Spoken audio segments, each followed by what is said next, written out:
So it's time for the top five.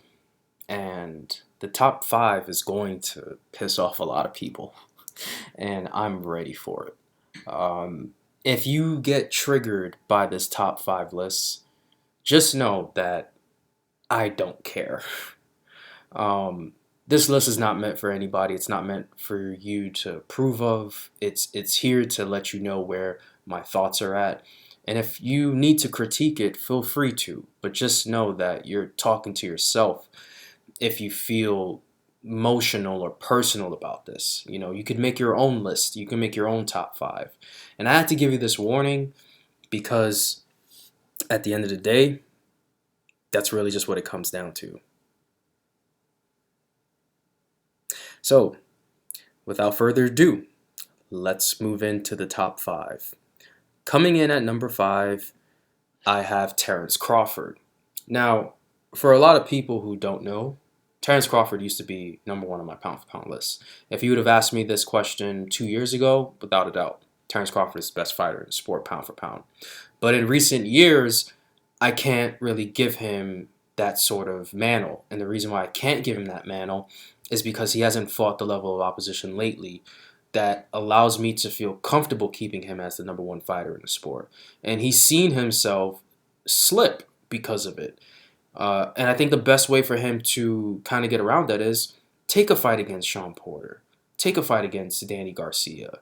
Take a fight against Keith Thurman. That's one of the best ways to kind of keep yourself in that spot.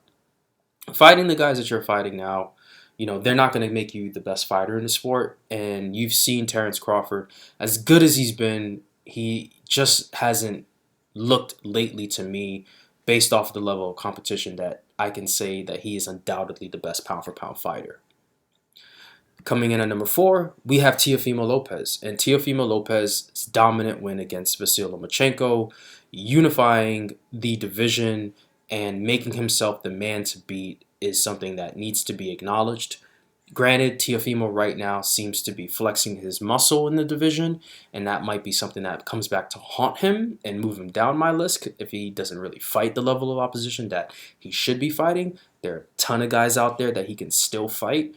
But to me, ultimately, what he was able to do to Lomachenko, the fashion that he won, and just the fact that he did it fighting his style of fight was very impressive. And for that, he definitely deserved to be in the top five. Coming in at number three is Errol Spence Jr. Errol Spence is the man to beat at welterweight. I know a lot of us, we consider Crawford and Spence to be 1A and 1B, but look at the last five fights from Errol Spence and look at the last five fights from Terrence Crawford. And look at how Spence is hitting his peak with these fights, when for Crawford, these last five fights are considered to be a step or 3 steps below who he is. And because of all these things, Errol Spence has not only shown that he's the man to beat in his division, but he's also shown that he's the top dog in the top draw. Coming in at number two is the monster himself, Naoya Inoue. I know a lot of people don't really put much stock into Naoya Inoue, but I followed his career very closely.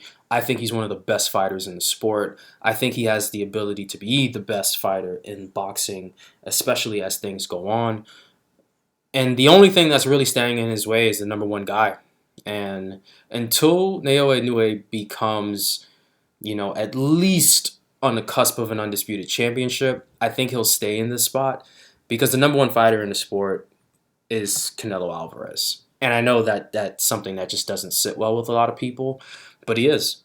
This guy is just fighting everybody that's put in front of him. And granted, there are a ton of guys that he could also be fighting, but until somebody can go in there and make Canelo second guess himself, he's going to stay in this spot for a really long time.